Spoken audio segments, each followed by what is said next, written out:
Alors, ce que je vous propose, c'est que je vais faire la présentation suivante en essayant de ne pas être trop long pour ensuite pouvoir donner la parole aux orateurs suivants. En pratique, je vous fais la présentation sur le comité de suivi du troisième cycle des études médicales. Je partage cette mission avec le doyen Pierre Claveloux qui est à Clermont-Ferrand. Euh, en clair, on est dans une situation aujourd'hui où la réforme est en place depuis 2017 et un certain nombre de choses sont acquises. Je vous épargne les différentes textes, décrets et arrêtés concernant cette réforme du troisième cycle des études médicales. Vous trouvez en fait l'ensemble de ces arrêtés et décrets sur le site de la CNCEM. Et je vous informe aussi, pour certains qui arrivent comme président de collège récemment élu, que c'est difficile en fait d'avoir une vision complète de tous ces décrets et arrêtés, qu'en principe ces textes sont mis à jour sur Légifrance, mais les mises à jour se font souvent tous les ans ou tous les 2 ans, et donc il est difficile d'avoir un certain nombre d'éléments précis. Et puis en particulier concernant la durée des stages de phase de consolidation, comme c'est un arrêté modificatif annuel initialement en 2021, puis en 2022, puis il y en aura un autre en 2023, il y a des parties dans les maquettes des arrêtés qui sont fausses concernant le nombre des stages. Donc, il aurait fallu réécrire complètement l'arrêté maquette, mais voilà, on manquait de bras et d'énergie. La DGOS a botté en touche. Et donc, ce qui est important, c'est grâce à un gros travail du bureau de la CNCEM, en particulier Éric Le Chevalier et Lise Launay, vous avez les maquettes réécrites, entre guillemets, pour vous, sur le site de la CNCEM, pour les DES, pour les FST, qui sont pour vous, je pense, des documents précieux parce qu'ils vous mâchent le travail qui n'a malheureusement pas été fait, entre guillemets, officiellement. Alors, vous connaissez les trois phases de... Ah, pardon, alors, je m'excuse, j'ai du mal à penser à tout, parce que je reçois des SMS, des messages, et donc toutes mes excuses. Et donc, c'est partagé. Voilà. En pratique, donc, je vais juste dire que cette maquette de la formation du troisième cycle, elle valait pour finalement les DES hors médecine générale, mais vous savez que à partir de novembre prochain, la médecine générale aura elle aussi une phase de consolidation d'un an. Et puis, cette maquette ne prenait pas initialement en compte la possibilité d'un deuxième DES, et ce deuxième DES, l'arrêté est paru et va être mis en place à partir de novembre prochain, et Michel Mondin et Benoît Schlemmer vont pouvoir détailler ces aspects-là. Et ce qui est important, c'est que l'objectif de cette réforme, c'est la professionnalisation de la formation.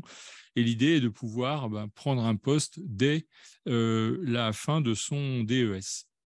Nous avons reçu, Pierre Claveloux et moi-même, une lettre de mission avec un certain nombre de points à mettre en place, des comités de suivi dont je vais vous exposer la composition, qui auront pour rôle d'ajuster les maquettes en fonction des demandes et des besoins des collèges d'enseignants, de faire un retour d'expérience sur les procédures d'agrément, d'appariement et d'affectation des docteurs juniors, d'ouvrir les formations hors CHU, en particulier en CH et en particulier en zone dite sous-dense, de considérer l'opportunité des demandes de co-DES, de FST, d'options qui émaneraient des comités de suivi ou de demandes indépendantes des collèges, et puis assurer la cohérence de la transition qui va nous occuper après. C'est comment on raboute finalement le troisième cycle à un deuxième cycle modifié. Et puis, l'idée est également de participer à l'évaluation et la mise en œuvre de la réforme du deuxième DES. En fait, c'est le travail que mènent Michel Mondin et Benoît Schlemmer, qui nous concerne aussi, puisque ce sont des DES qui auront achevé leur formation depuis un an, par exemple, qui pourront faire une FST ou une option. On travaille en lien avec le Conseil national de l'ordre des médecins, avec l'ONDPS pour ce qui est licence de remplacement, deuxième DES, et je vous donnerai un exemple. Et puis, l'idée, c'est aussi de veiller à la mise en place de la maîtrise de stage universitaire, en particulier les stages ambulatoires dans toutes les spécialités, suivre les nouvelles modalités d'application des droits au remords, et puis participer aux travaux d'adaptation de la R3C qui concerne les odontologues, très en cours, et puis récemment mise en place à la pharmacie, et en particulier le 3e cycle court. Alors, comment sont composés ces comités de suivi? Je ne vais pas en détailler la composition, mais voilà, c'est mon fichier de comité de suivi. J'ai 40 destinataires avec des représentants de toutes ces commissions et de toutes ces structures nationales, en particulier étudiantes, mais aussi bien sûr DGOS, DGCIP, les 3 conférences de doyens, le CNU Santé, la CNCEM, et puis les conférences de présidents de CME, de CH et de CHU, et les conférences de directeurs d'hôpitaux de CH et de CHU. Ce sont en fait 12 réunions qui sont organisées entre janvier et juin, et donc 8 pour les DES et 4 pour les FST. 6 ont déjà eu lieu pour les DES et les 2 à venir sont ici. Elles sont sur la fin de semaine. Et donc, on vient de finir l'examen des spécialités chirurgicales. Et donc, on va finir avec les spécialités médicales jeudi et vendredi prochain. Et puis, nous attaquerons ensuite les réunions du comité de suivi consacré au FST. Et il y en aura 4. Ce sont des réunions qui sont à distance, sont conviés les enseignants, les représentants des CNU pour chaque spécialité, et bien entendu à parité étudiants-enseignants pour que la parole soit libre et que les étudiants puissent s'exprimer. L'idée, c'est de présenter idéalement un diaporama répondant aux différentes questions qu'on a posées dans le courriel de sollicitation, et sinon au moins d'essayer de répondre aux questions. Ça demande du travail pour un collège que de savoir combien de droits au remords entrants, sortants, et d'essayer de répondre à l'ensemble des questions qu'on pose, mais ce sont des réponses qui sont très utiles, notamment en information croisée avec les enquêtes que mène par exemple l'ONDPS. Sur les FST, les collèges, bien sûr, qui coordonnent ces FST sont les bienvenus au plan national, puisque c'est eux qui prennent la parole, mais les collèges qui inscrivent des étudiants dans ces différentes FST sont également conviés, ce qui fait que ces réunions de FST sont en général très prisées. Elles peuvent faire quelquefois l'objet de discussions un peu intenses, et si on s'aperçoit qu'il y a des difficultés importantes, on peut générer une réunion supplémentaire. Je vais donner un exemple. Il y a un DES qui posait de gros problèmes parce qu'il y avait des DU payants obligatoires dans ce DES. On a vu qu'il y avait un problème qui dépassait de loin le cadre de la réunion, et on a prévu une réunion spécifique pour discuter de cet aspect-là qui était orthogonal par rapport à l'état d'esprit de la R3C, où un étudiant ne doit pas avoir à payer des sommes importantes pour pouvoir recevoir une formation qu'il ne peut pas ne pas recevoir pour obtenir son DES. Ce qui est important, c'est que, vous le savez, le matching pour la phase docteur junior se fait dans 2 groupes. Un groupe avec des stages en 1 an, et puis un groupe avec des stages tous les 6 mois. Ce qui est important, c'est que c'est un arrêté chaque année qui fixe cela. Un arrêté est en cours de rédaction un peu en urgence pour 2023, qui va fixer les groupes de spécialités. Et je ne vais pas détailler, mais voilà, vous savez que l'année passée, l'oncologie a décidé de rejoindre le groupe des spécialités à 1 an. Et donc, dans ce groupe à 1 an, il y a les 12 spécialités chirurgicales en 6 ans, plus la médecine d'urgence, plus la médecine légale et expertise médicale, plus la pneumologie et l'oncologie. Je ne détaille pas plus, je rappelle seulement qu'aujourd'hui, un stage de phase de consolidation en interchu, qui se fait en dehors de la plateforme et qui doit se faire seulement dans les spécialités où il n'y a pas d'offre de formation par rapport au projet professionnel de l'étudiant dans la subdivision, cette demande d'interchu ne peut se faire que sur une durée de 1 an, puisque les stages sont d'1 an dans le groupe des spécialités concernées. J'insiste sur le fait que on est maintenant à la 3e année de mise en place du matching, et cette mise en place du matching a était un petit peu douloureuse au départ avec 3 tours. Vous savez, l'étudiant met des cœurs, le responsable de terrain de stage classe, on peut mettre des ex-aequo et l'algorithme fait les appariements. Et en fin de première affectation, il reste des étudiants qui n'ont pas de stage et on part sur un deuxième tour, puis finalement un troisième tour, entre guillemets, manuel, c'est-à-dire en fait en présentiel, où les étudiants vont rencontrer le coordonnateur, le doyen. Et finalement, donc juste pour vous donner les résultats de cet appariement, je vous les donnerai après. Pour vous dire où on en est aujourd'hui, c'est que j'ai mis en rouge les DES à option précoce. Vous avez en option précoce le DES de biologie. Vous avez 44 DES pour rappel. Je vous ai mis les nouveaux DES et je ne sais pas pourquoi cette diapo arrive là.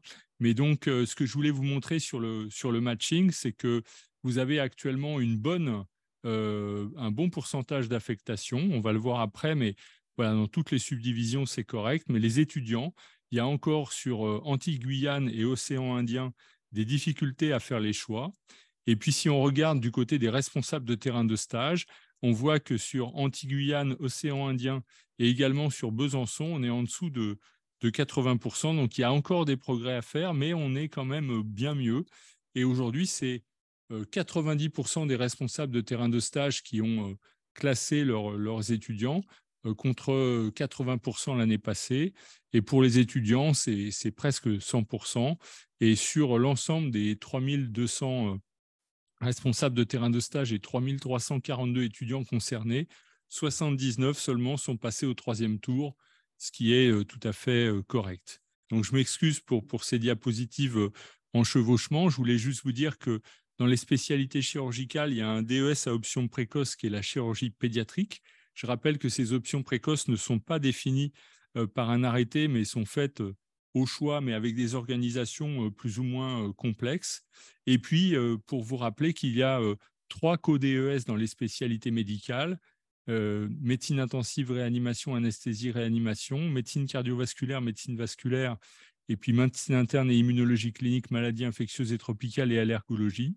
Et que dans les DES à option précoce, la psychiatrie a fait son apparition avec, en novembre, la mise en place de la nouvelle maquette en 5 ans, avec des options précoces de psychiatrie de l'enfant et de l'adolescent et psychiatrie adulte, et avec 3 options tardives dans ce DES. Élément important, c'est que lors de l'année passée, eh bien, on a vu apparaître de nouvelles options. Ces options dont on ne voit pas le titre du fait du masque, mais ce sont les soins intensifs respiratoires pour la pneumologie, les soins intensifs néphrologiques pour la néphrologie, l'orthodontie des dysmorphies faciales pour la chirurgie maxillofaciale, le traitement interventionnel de l'ischémie cérébrale aiguë pour la neurologie, et puis donc les 2 options complémentaires de la psychiatrie légale, des options tardives, et la psychiatrie périnatale avec les arrêtés qui sont en rouge indiqués. Ce qui est important, c'est que côté FST, il y a eu quelques ajouts. Il y a eu 2 ajouts, la médecine en situation de guerre ou en situation sanitaire exceptionnelle, que vont suivre tous les DES militaires de médecine générale et qui correspond à une 50aine d'individus par an en France, avec un état d'esprit d'ouvrir vers certaines spécialités médicales, anesthésie, réanimation, médecine d'urgence, mais pour l'instant, pas de poste ouvert effectivement cette année. La médecine hospitalière polyvalente qui est apparue l'année passée avec 75 postes, et puis un changement de dénomination pour la médecine palliative. Ce qui est important, c'est que cette année, avec Pierre Claveloux, donc nous avons, en plus des réunions de comité de suivi des DES, rencontré certains collèges qui demandent un allongement de leur DES. Et nous sommes en train de rencontrer, ou nous avons déjà rencontré les collègues de neurologie, de dermatologie, de rhumatologie, de médecine d'urgence. Et bien entendu, si d'autres demandes arrivait, et bien sûr, nous rencontrerions ces collègues. Habituellement, nous rencontrons l'ensemble des instances de la spécialité, c'est-à-dire le CNP, le Collège des enseignants, le CNU et la Société savante, plus les représentants des DES. Et puis, il y a des demandes de modification de maquette qui sont en cours d'analyse pour la chirurgie maxillofaciale, pour la chirurgie thoracique et cardiovasculaire qui souhaitent se rapprocher de la chirurgie vasculaire et endovasculaire. Et puis, on est dans une situation où certaines FST nouvelles sont proposées, maladies infectieuses pédiatriques, médecine intégrative et complémentaire. On n'a pas encore reçu de demande, mais je pense que nous la recevrons pour l'immunopathologie, la médecine carcérale et plus récemment la phoniatrie, proposée par nos collègues ORL. Et puis, nous avons pour l'instant une nouvelle proposition d'option qui sont les soins intensifs en hépato-gastro-entérologie. Un élément que nous avons eu à solutionner, et avec l'aide de la DGOS, ce sont les licences de remplacement pour 2 spécialités pour lesquelles les DES ne pouvaient plus remplir les critères qui étaient présents dans le décret paru il y a quelques années. Et en fait, c'était l'endocrinologie, diabétologie, nutrition, parce que préalablement, il n'y avait pas la nutrition, et donc les choix de stage étaient différents, et les collègues ne pouvaient plus remplir ces exigences. Et puis le DES de médecine cardiovasculaire, car la médecine vasculaire n'existait pas autrefois et ne pouvait pas être prise en compte comme un stage hors spécialité. Et donc, c'est donc un décret simple qui ne passe pas par le Conseil d'État, qui est en cours de rédaction et qui devrait solutionner ce problème. Et puis, je ne dirais juste qu'un mot de la 4e année du DES de médecine générale. Nous n'en avons pas fait un sujet à part entière parce que, vous savez, malheureusement, la médecine générale n'est pas partie prenante dans la CNCEM. Au moment du dépôt de nos statuts, nous avions des divergences de vues sur la rédaction de ces statuts et malheureusement, ça n'a pas permis à nos collègues de médecine générale de nous rejoindre. Mais c'est très important d'en dire un mot quand même. C'est qu'il y a eu une mission qui s'est appelée ajout d'une 4e année au DES de médecine générale qui suivait un travail de 2 ans qu'on avait fait avec Benoît Weber dans le cadre du suivi de la réforme du 3e cycle pour commencer à poser les bases d'une maquette modifiée qui comporterait une année de phase de consolidation. Et juste pour vous donner les grandes lignes, c'est que la phase socle ne change pas. En phase d'approfondissement, le stage santé de l'enfant et santé de la femme fusionnent en un stage qui est un stage qui est sous forme de 3 mois couplés, et ce qui permet de libérer un semestre pour y mettre un stage libre, que le stage en médecine adulte polyvalente se fait avec une orientation prise en charge du sujet âgé polypathologique, et puis le ça se passe. Et donc, les deux stages de phase de consolidation sont faits en secteur ambulatoire, sauf exception. Il y a la possibilité éventuellement, en fonction du projet professionnel, de faire des stages hospitaliers. Et il y a une incitation à rester dans le même lieu de stage dans le but d'une installation sur le lieu de stage ultérieur. Et ce qui est important, c'est qu'aujourd'hui, il n'est pas arbitré si dans cette maquette de DES, une FST ou option rallonge d'1 an ou pas la maquette. En principe, dans la R3C, un DES en 4 ans, ça rajoute 1 an de faire une FST ou une option et ce point n'est pas arbitré. Donc, nous discuterons à la fin. Je propose de donner tout de suite la parole à Michel Mondin et Benoît Schlemmer pour nous parler du 2e DES. Et puis, nous garderons la discussion sur la fin. Je regarde juste pendant ce temps-là dans le chat si c'est autre chose que le fait que je n'avais pas partagé l'écran.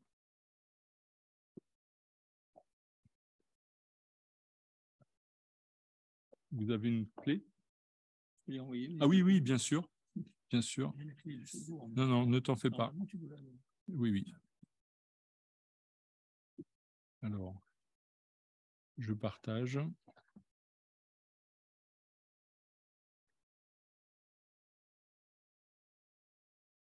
Et vous avez le micro là. Je débarrasse le plancher. Voilà.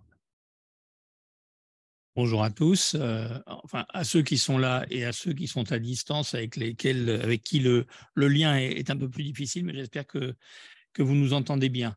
Bon, on a souhaité vous faire avec Luc Mouton et donc Michel Mondin et moi-même un point de cette partie-là de la réforme, puisque les choses avaient été lancées par la mission qui nous avait été confiée à la fin de l'année 2020. Qui a abouti à la remise d'un rapport au ministère au printemps 2021 et maintenant une mise en place des choses théoriquement pour la première génération pour la rentrée 2023. Alors d'abord, ce n'est pas un travail personnel de Michel Mondin et moi-même, hein. Il y avait un comité de pilotage qui a associé un certain nombre de professionnels, en particulier le Collège de médecine générale et puis un certain nombre de représentants des CNP, le Conseil national de l'ordre, et bien évidemment en lien étroit avec la DGOS et la Direction générale de l'enseignement supérieur. Alors vous le savez, l'ouverture aux médecins en exercice des formations de troisième cycle, elle avait été prévue par la loi de santé de 2016. Mais en une ligne, un article très très bref qui a en 2017 abouti à l'édition d'un décret resté relativement confidentiel, mais qui calait déjà un certain nombre de choses. La cible de ce décret, c'était donc les médecins en exercice, en principe sans restriction, mais on verra après que sans restriction vraie, il y a quand même une assez forte régulation du système. Pour quelle formation de troisième cycle? Eh bien, celle qui conduit soit à un DES, c'est-à-dire une autre spécialité que celle dans laquelle le médecin est initialement qualifié, et DES éventuellement assorti d'options ou de FST, ou bien seulement à une formation permettant un exercice complémentaire dans la spécialité exercée, c'est-à-dire soit une option du DES d'origine, soit une formation spécialisée transversale. Alors déjà, le décret de 2017 mentionnait une régulation assez stricte du système, puisqu'il est prévu dans ce décret un arrêté ministériel annuel fixant le nombre des médecins susceptibles d'accéder au troisième cycle des études médicales. À vrai dire, ce n'est pas vraiment le nombre de médecins, c'est le nombre de places ouvertes dans les différentes formations, puisque c'est décliné par DES, par option ou par FST, par subdivision, et en fonction des besoins de santé ou des capacités de formation. Donc on voit bien que le législateur, à cet égard, a souhaité border très étroitement les choses, en gros pour ne pas remettre en cause l'ensemble de la filiarisation qui avait été l'un des principes de la réforme du troisième cycle de 2017. Ce texte précisait également les modalités de candidature et puis les modalités d'instruction des dossiers, d'audition des candidats et donc de sélection des candidatures, en particulier avec un rôle important dévolu à la commission régionale de coordination de la spécialité, commission régionale de coordination dont la composition a été élargie. On y reviendra. Alors, à vrai dire, derrière tout ça, et en particulier derrière le texte réglementaire, quels étaient les vœux du législateur? Répondre à des besoins de santé. On sait qu'il y a un certain nombre de spécialités dans lesquelles on n'a pas, à ce jour, les effectifs nécessaires. Je ne sais pas si ce processus aboutira à combler l'ensemble des trous, j'en doute, mais néanmoins, c'était quand même une des raisons de la mise en place de cette réforme. Deuxièmement, permettre une plus grande plasticité des parcours professionnels, en particulier par la création de passerelles entre spécialités, éventuellement même de passerelles entre des spécialités relativement proches les unes des autres. C'est sûr que pour passer de la psychiatrie à la chirurgie thoracique et cardiovasculaire, c'est probablement un petit peu plus difficile. Alors, ce qui est important de bien garder en tête, et je pense que c'est un élément que l'on doit avoir en tête lorsque l'on répond aux nombreuses questions qui nous sont posées, c'est que ce système ne remet pas en cause les autres voies de qualification qui existent, en particulier la VAE ordinale, avec les commissions de qualification tenues sous l'égide du Conseil national de l'ordre des médecins, et puis les VAE universitaires qui, vous le savez, ont été, disons, très actives, en particulier pour l'accès aux compétences en cancérologie, mais qui sont actuellement un petit peu plus dormantes. Et l'ensemble de ces engagements a été réitéré, en particulier l'élément relatif à la plus grande plasticité souhaitée des parcours professionnels et des passerelles, engagement réitéré dans le Ségur de la santé. Alors, les textes complémentaires, il y a eu d'abord une révision du décret de 2017 par un décret du 25 avril 2022 et un arrêté également du 25 avril 2022 pour une mise en place de la réforme, alors théoriquement au 1er janvier 2023, c'est-à-dire qu'on est déjà dans un processus qui va aboutir à ce que les premiers médecins en exercice puissent commencer leur formation à la rentrée universitaire 2023. Alors, je reviens sur l'histoire de la régulation, cet arrêté ministériel annuel qui va fixer le nombre de médecins susceptibles d'accéder au troisième cycle par type de formation, par subdivision, en fonction des besoins de santé et bien évidemment en lien avec les besoins de santé publique, mais le cas échéant également, on l'avait également souligné comme important pour répondre à un certain nombre de problématiques individuelles de certains médecins en exercice, dont par exemple l'état de santé ou un accident de la vie exige une réorientation professionnelle. Les conditions de candidature, ce sont celles donc de médecins en exercice inscrits à l'ordre des médecins.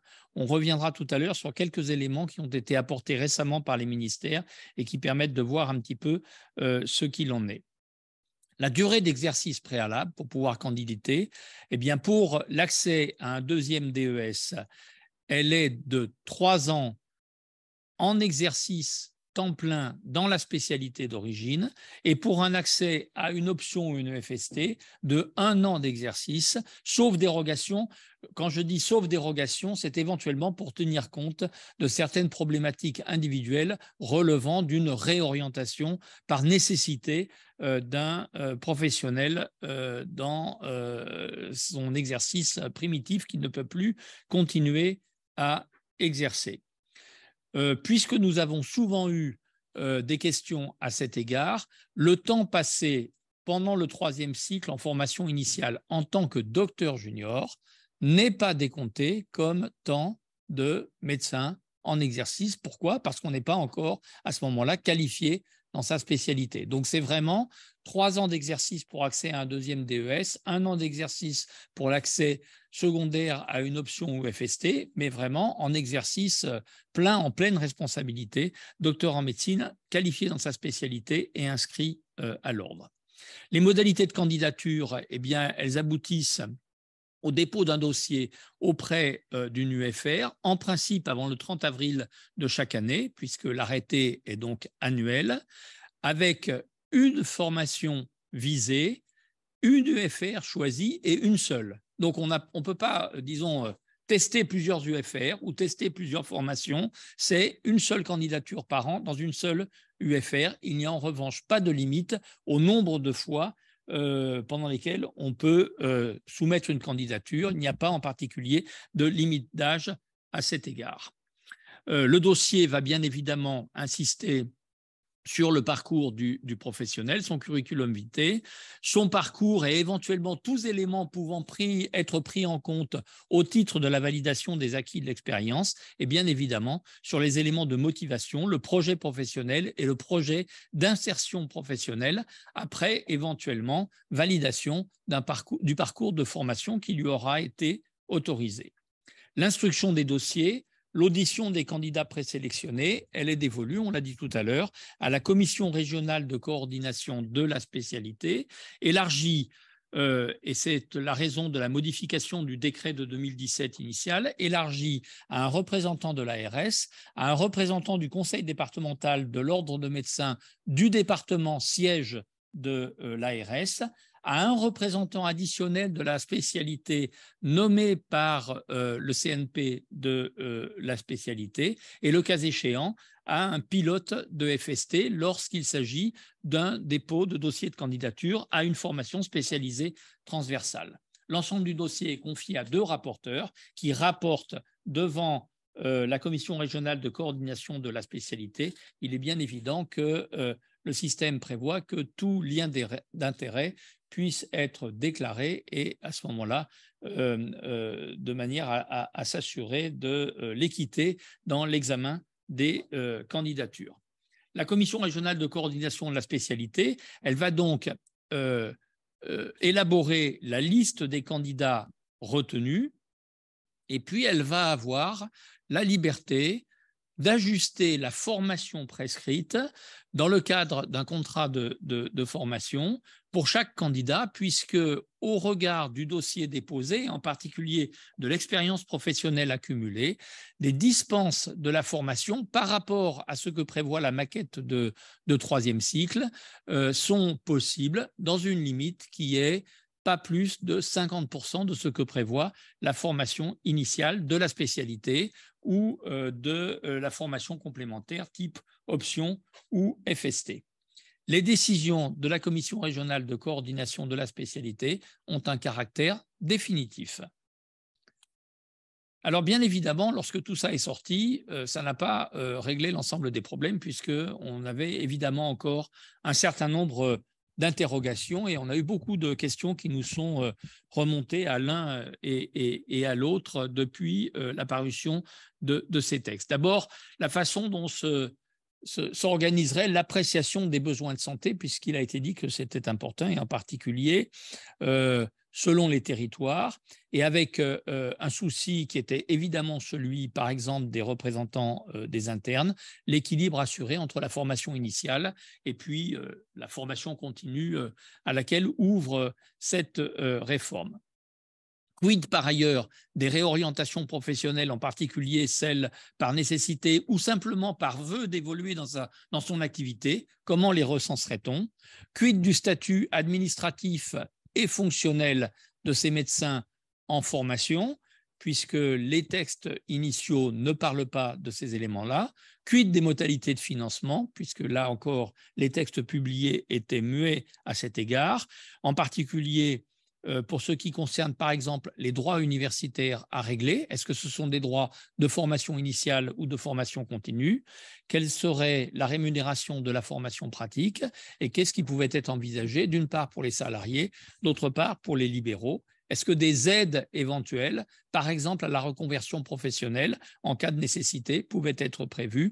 Et quel serait le lieu d'exercice d'un médecin qui aurait candidaté à une formation dans une UFR où le poste, la place en formation aurait été ouverte en fonction des besoins de santé? Alors, on peut dire en 2 diapositives à ce jour quels sont les éléments qui nous ont été apportés et quels sont ceux pour lesquels on a encore quelques interrogations.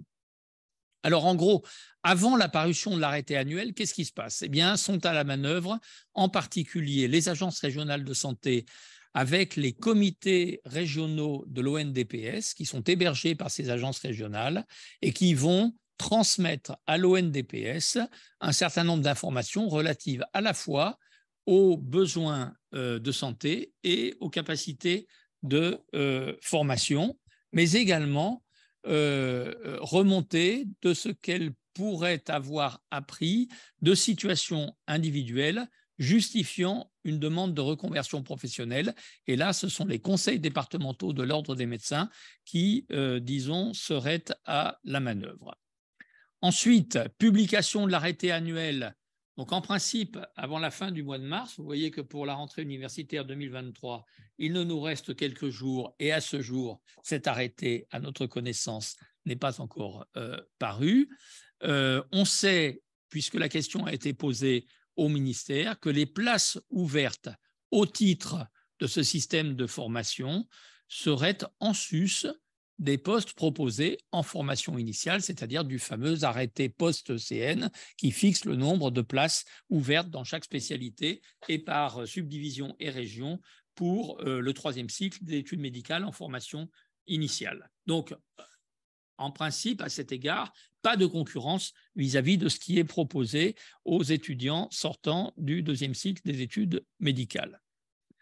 Alors, face à la publication de cet arrêté annuel qui va donc définir quelles sont les spécialités DES ou les formations complémentaires, options ou FST, dans lesquelles des places vont être ouvertes à la formation, eh bien, les médecins intéressés vont déposer leur candidature de manière à ce que leur dossier puisse être instruit.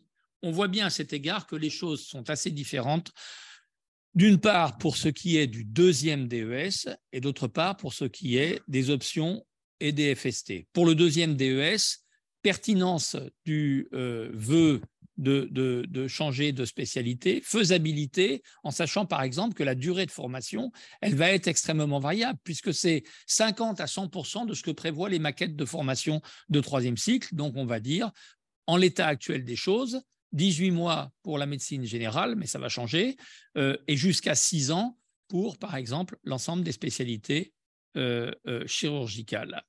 Pour options et FST, les choses sont un peu plus simples puisque de toute façon, on demeure dans l'exercice de la spécialité d'origine qui n'est pas remise en cause, si bien que vraisemblablement les choses vont devoir être gérées de manière assez différenciée entre deuxième DES et option ou FST.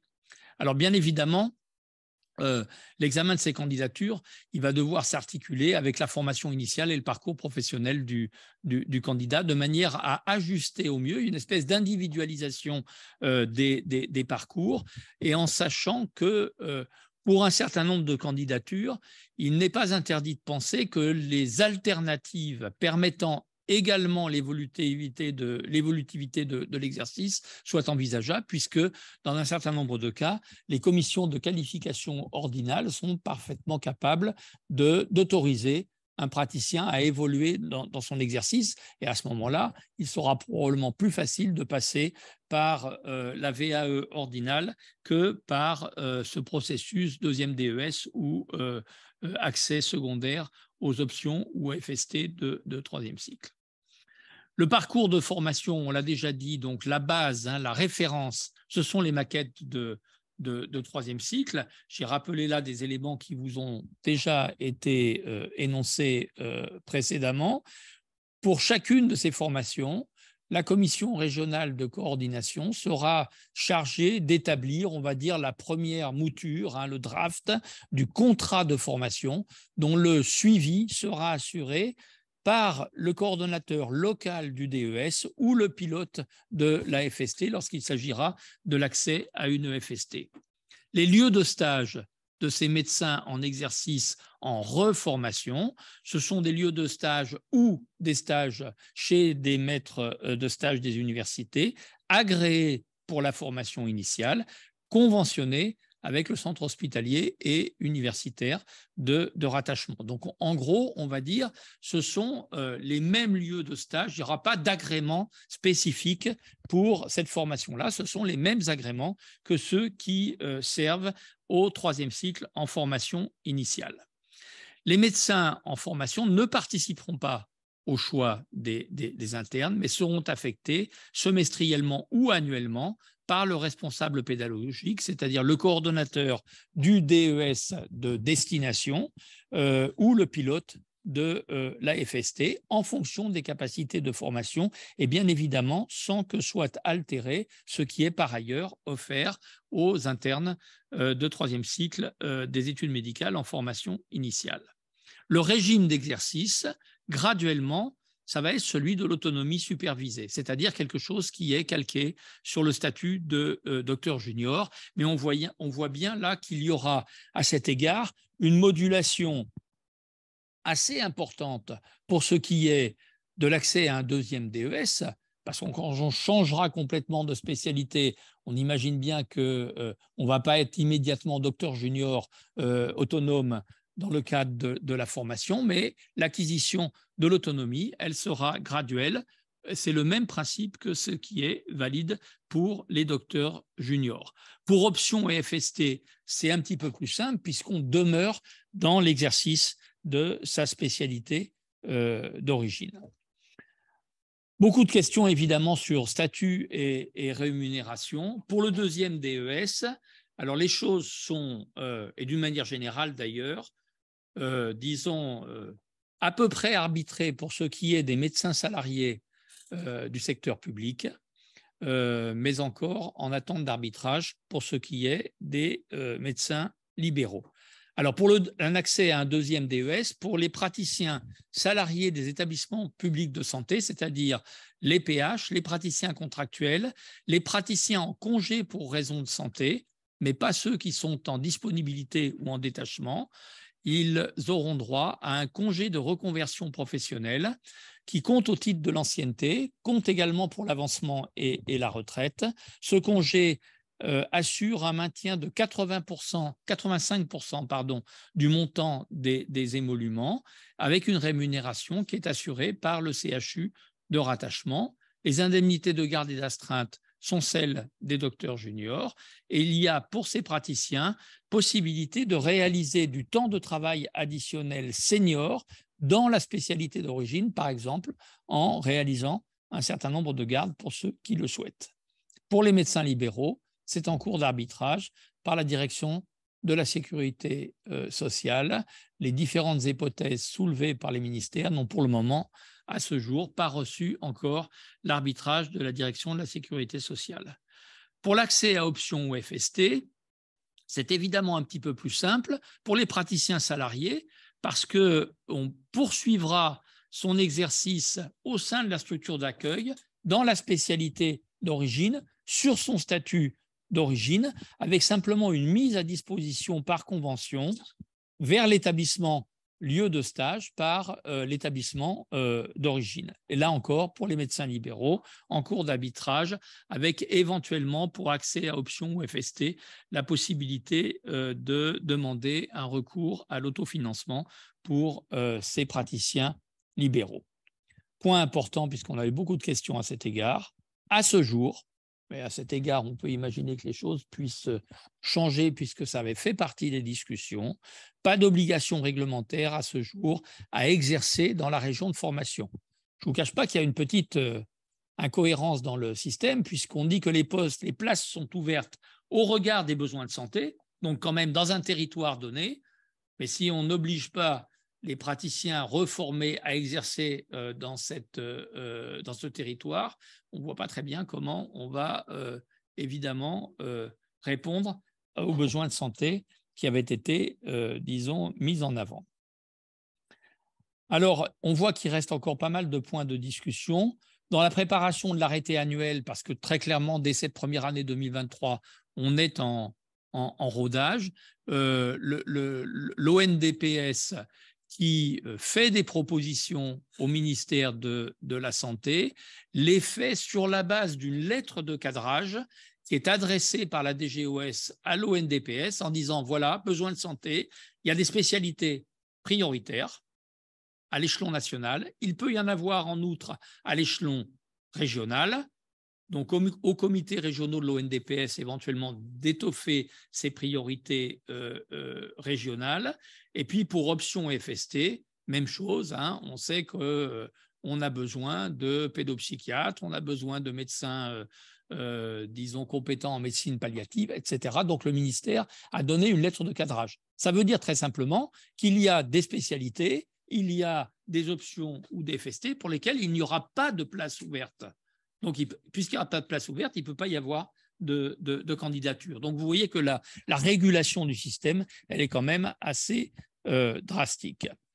Pour ce qui est de la sélection des candidatures, des parcours à dessiner individuellement, des problèmes posés, bon, très clairement, les choses doivent être différenciées entre deuxième DES et option ou FST, parce qu'on voit bien que ce n'est quand même pas du tout la même gymnastique. L'articulation avec la formation initiale, c'était évidemment une préoccupation des internes. A priori, les effectifs des internes sont protégés de même que leur accès à un certain nombre de formations. Mais en revanche, il est vraisemblable que sur un certain nombre de lieux de stage, il y ait mixité entre les internes et ces médecins en exercice revenant en formation au titre de la formation continue, bien évidemment sans altérer les capacités de formation et sans altérer les capacités de formation en formation initiale. Hein. Ça, à chaque fois qu'on a posé la question au ministère, ils ont été assez clairs à cet égard. Accompagnement important, contrat de formation, comme il en existe un en théorie, mais peut-être pas encore tout à fait utilisé ou utilisable en formation initiale, suivi des parcours qui peuvent s'ajuster dans le temps, commission locale de coordination de la spécialité et pour l'essentiel, donc, coordinateur local de la spécialité ou pilote de la FST. Et puis, sans doute, évidemment, beaucoup de questions de votre part, en sachant, et vous l'avez compris, qu'à l'heure qu'il est, il nous est encore impossible de répondre avec certitude à un certain nombre de questions que vous vous posez. Et nous vous remercions. Merci beaucoup, Benoît. On va grouper les questions à la fin parce que pour l'instant, je ne sais même pas si on va parvenir. T'en fais pas, je vais au bout du programme. Donc, ce que je vous propose, c'est qu'on enchaîne directement. Merci beaucoup, Michel et Benoît. Et donc, j'espère qu'on va avoir un temps de discussion. C'est Grégory Mathès qui doit nous parler pour l'UNES. D'une part, de la mise en place du livret, mais préalablement en fait de la nouvelle plateforme UNES Formation troisième cycle, en tout cas pour les parties un peu spécifiques, notamment de suivi des étudiants. Donc, je ne sais pas qui intervient pour l'UNES. Bonjour, c'est Garole Barthélémy. Du coup, je suis ingénieure pédagogique à l'UNES et je vais faire la partie de démo sur la plateforme de formation. Du Et coup, ensuite, Grégory parlera du portfolio. donc, je vous partage l'écran et donc, normalement, vous pouvez prendre la main. D'accord.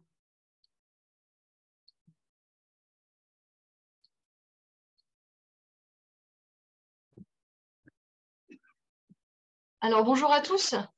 Du coup, je vous propose d'introduire cette présentation par une courte démonstration de la plateforme UNES Formation troisième cycle, qui est la plateforme de formation dédiée au troisième cycle, puis de vous présenter deux nouveaux outils de suivi, donc le bloc de suivi des internes, qui permet aux coordonnateurs de suivre leurs internes dans leur formation, et le bloc feedback global et commentaires, qui permet d'accéder aux commentaires et aux feedbacks que les étudiants vont faire au niveau des cours.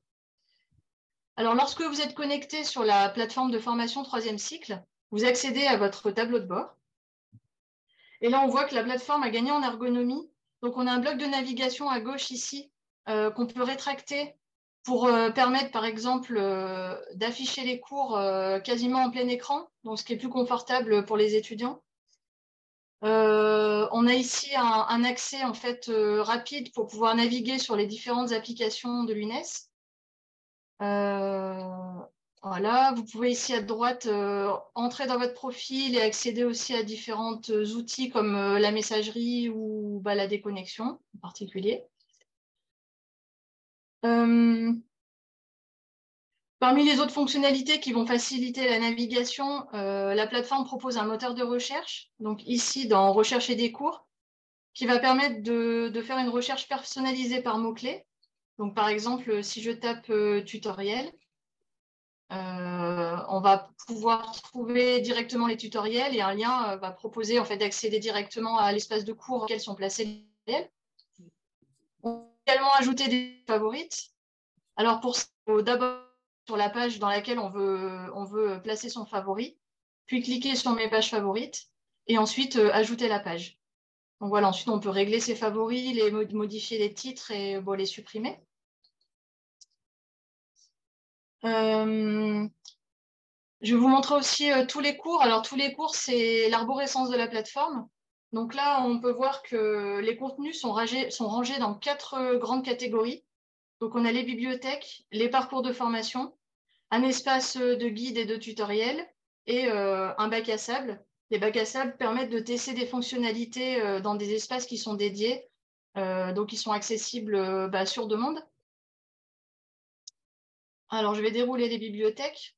Donc, les bibliothèques de cours, elles sont classées par thématique. Elles sont accessibles à tous, c'est-à-dire que tout utilisateur qui peut se connecter sur la plateforme peut accéder à toutes les bibliothèques de toutes les spécialités. Elles sont en auto-inscription. Et l'idée, c'est de pouvoir permettre aux étudiants de consulter des ressources d'autres spécialités et aussi aux enseignants de mutualiser les contenus qui sont utilisés dans les parcours. Ensuite, on a les parcours de formation. Donc, classé, là, on a la médecine, la pharmacie, l'odonto. Ensuite, par diplôme.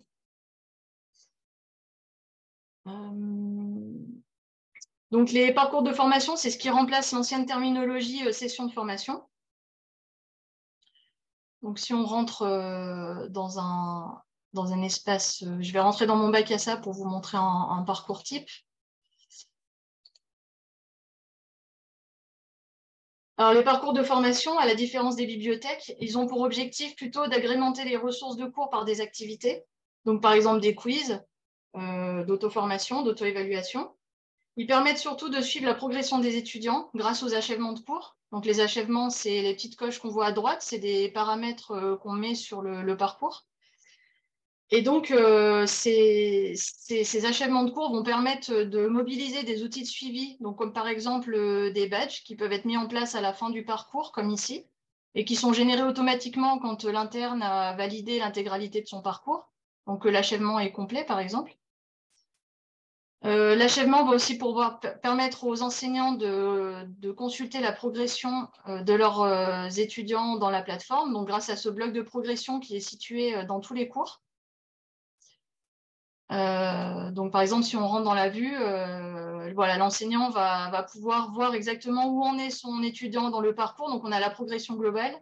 Et ensuite, cours par cours, donc on a voilà, les coches bleues quand le cours n'est pas complété et en vert quand il est terminé. Et surtout, cet achèvement de cours va permettre d'accéder à un nouveau bloc. Donc, je vais revenir sur ma page d'accueil puisqu'il est situé sur la page, sur le tableau de bord, pardon, pas sur la page d'accueil. Donc, c'est le nouveau bloc qui s'appelle bloc de suivi des internes. Donc, c'est un bloc qui est accessible aux coordonnateurs et qui va leur permettre de suivre les internes de leur spécialité et de leur région ou subdivision. Donc là, je vais me mettre... Là, moi, j'ai le bloc... Ah mince, qu'est-ce que j'ai fait? Voilà. Donc là, par exemple, je suis rentrée dans le bloc du DES de maladies infectieuses et tropicales. Donc ici, on a un menu déroulant. Bon, là, je ne peux pas le dérouler parce que j'ai tout, mais normalement, voilà, vous avez soit la phase d'approfondissement, le socle ou la consolidation, donc pour choisir. Et ensuite, donc s'affiche la liste de tous les internes qui sont inscrits donc, dans la région, la faculté à laquelle l'interne est rattaché. On a une information sur le dernier accès de l'interne à la plateforme, donc soit si il ne s'est jamais connecté, ou alors si c'est déjà connecté, on va savoir quand est-ce que, lequel jour et à quelle heure il s'est connecté pour la dernière fois. Les 3 premiers champs ont un tri qui permet par exemple de classer en premier tous les internes qui ne se sont jamais connectés. Et également un moteur de recherche ici pour rechercher en particulier un interne par son nom. Ensuite, ce tableau propose aussi un récapitulatif sur les stages.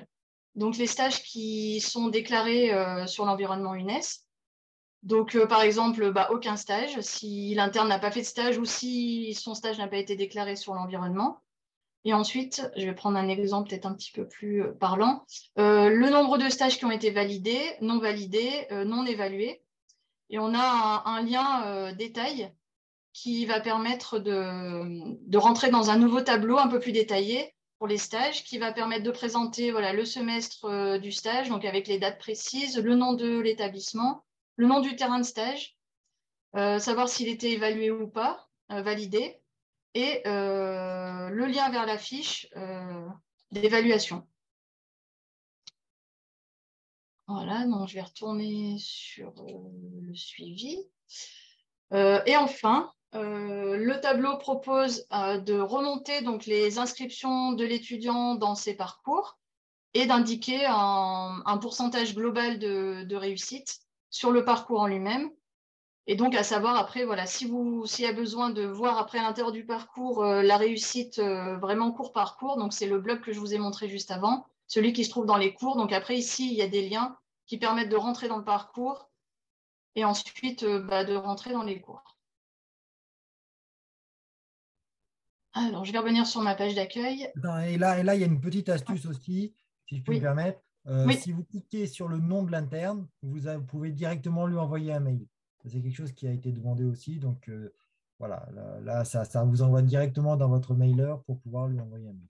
Voilà, je te laisse continuer. Alors,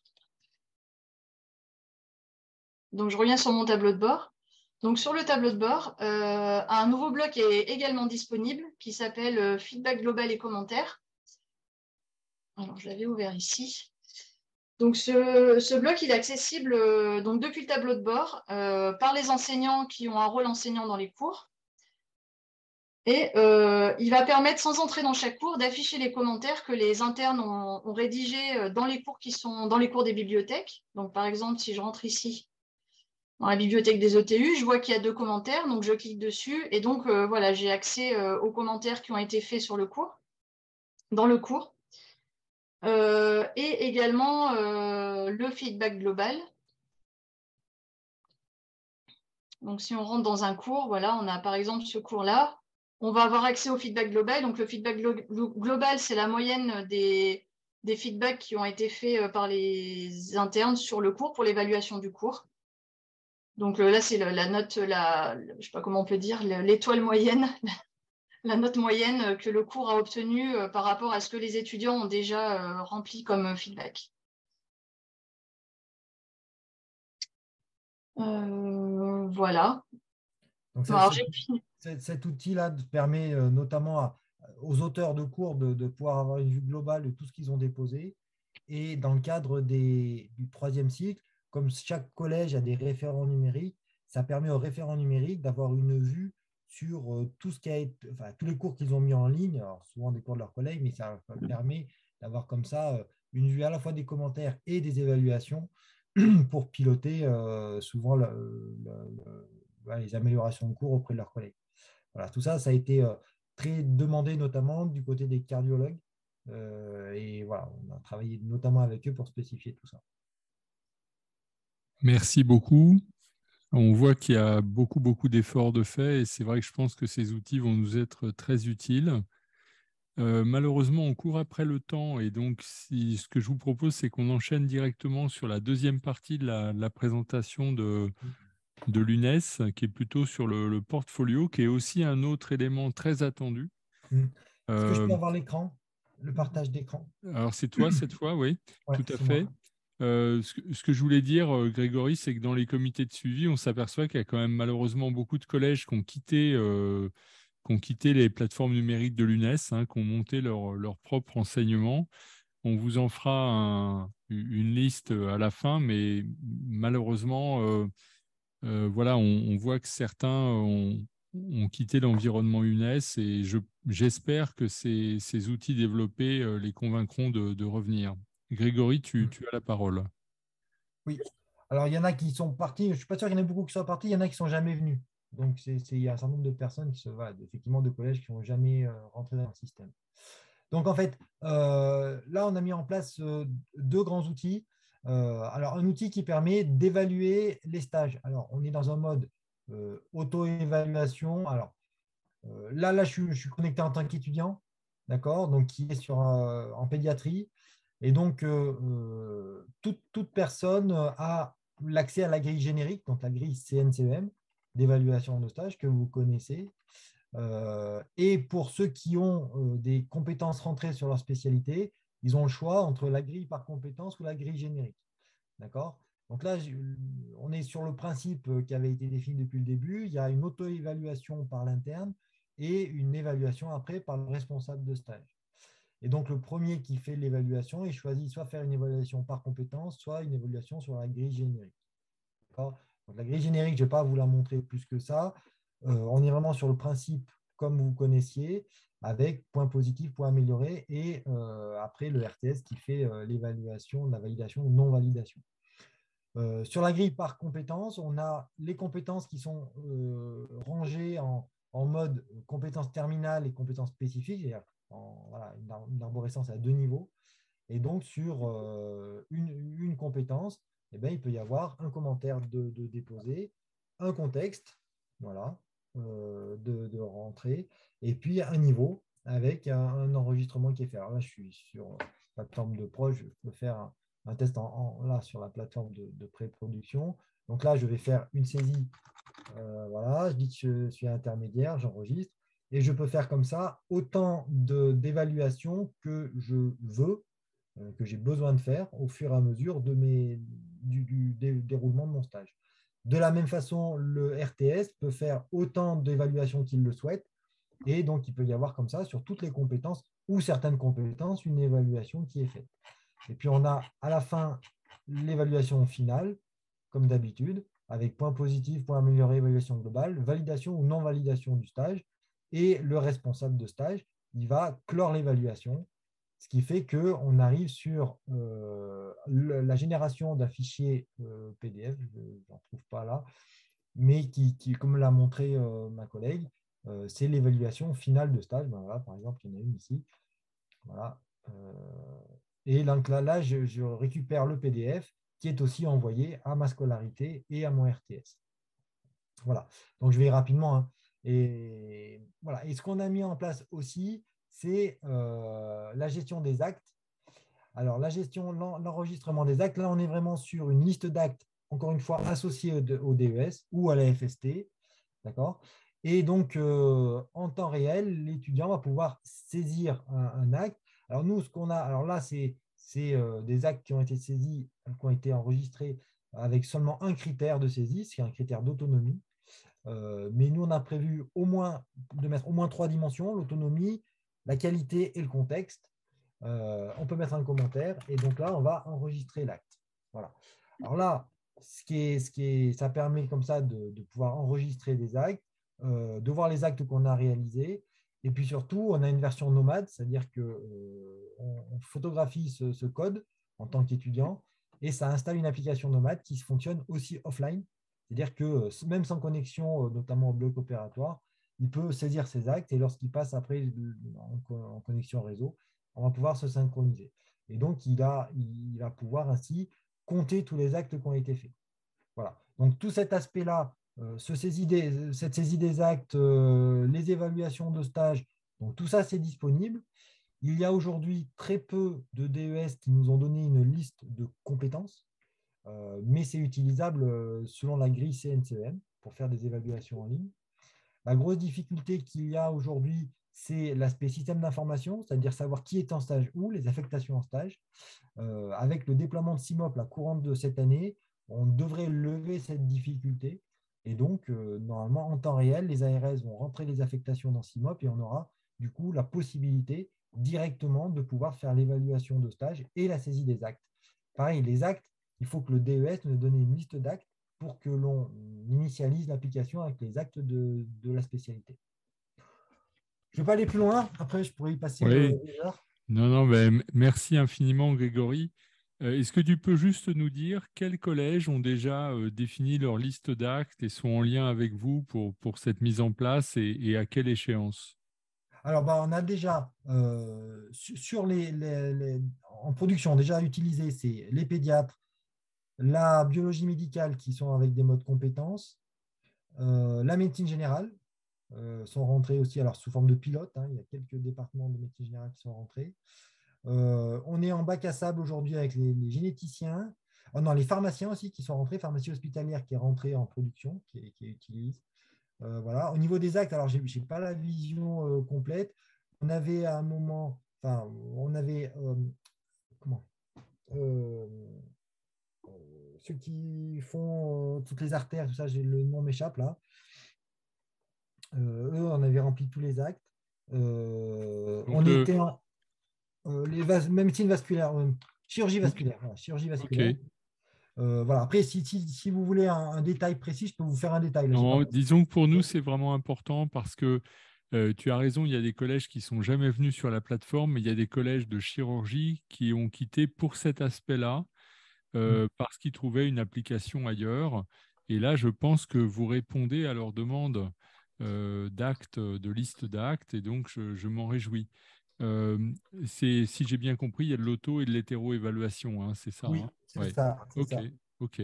Écoute, on te remercie infiniment, Grégory. Je pense que les présidents de collège sauront revenir vers vous. Si tu peux nous faire une liste qu'on mettra au PV de la réunion pour nous donner les collèges qui sont en bac à sable ou qui ont chez vous déjà une liste d'actes, c'est quelque chose qui nous intéressera beaucoup.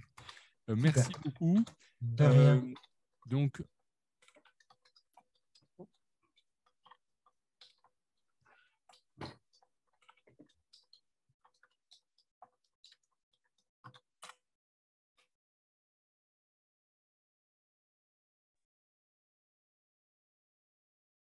et merci beaucoup, Grégory, et ses collaboratrices. Malheureusement, on n'a pas de temps pour les questions. Je vous propose de poser vos questions dans le chat, hein. Malheureusement, on court après le temps. Viens, Vincent. Si tu peux faire en quelques minutes. Je vais être relativement bref, du coup, vu que le temps presse. Je voulais vous faire un point en fait, sur l'activité d'enquête de l'ISNI. On a une enquête actuellement qu'on a bien construite sur le statut de docteur junior, qui a été relu notamment en partie par la CNCEM. qui prend un peu de retard dans la diffusion parce qu'on essaie de consolider justement la méthode de diffusion en vue de la méthodologie d'enquête, notamment pour pouvoir mieux estimer le taux de non-répondants. Cependant, on a une autre enquête qui a été faite cet été pour avoir quelques données sur les FST. Donc, j'ai quelques chiffres à vous partager qui peuvent être intéressants. On est en train de finaliser le dossier et je pourrais vous le transmettre du coup de façon complète avec plaisir. Donc, cette enquête, elle avait été diffusée sur les réseaux sociaux en demandant aux internes de répondre en fait quels sont les facteurs qui les décident à faire une FST ou non. On avait 983 répondants avec un taux de réponse qui est assez inégal en fait entre les spécialités, entre les villes. On avait notamment 20% de répondants en médecine générale et peu de répondants dans les spécialités chirurgicales. Sur les raisons pour lesquelles les internes se lançaient dans ces FST, 86% des internes attendaient à l'issue de la FST une qualification supplémentaire. On avait jusqu'à 20% des internes qui souhaitaient que la FST leur ouvre un droit de prescription supplémentaire par rapport à uniquement leur DES. Et ça, c'est une discussion qui est assez importante et qu'on a régulièrement en comité R3C, justement. Quand est-ce que le projet de FST se construit? En fait, les internes trouvent des informations relativement tôt, puisqu'ils s'informent sur la FST à 64% pendant la phase socle, et même jusqu'à un quart des internes étaient informés dès l'été après leur D4 sur la construction de sur les modalités de la FST pour construire justement leur maquette d'internat. Et ce projet-là donc, se construit, donc la candidature s'est fait effectivement à 45% dès la phase socle, sachant que c'était inscrit donc dans 3/4 des cas, donc dans 73% des cas, dans le contrat de formation, ce qui est quand même relativement élevé, sachant que le contrat de formation a du mal souvent à trouver sa place. Là, le fait qu'il y ait besoin de faire une candidature pour être accepté en FST, je pense, fait que les internes sont peut-être plus anticipent un petit peu plus et que c'est inscrit du coup dans ce contrat de formation. Sur justement les procédures de candidature, on a quand même 54% des internes qui ont candidaté dans une FST qui nous font remonter qu'il y a eu des difficultés pour bien identifier comment candidater.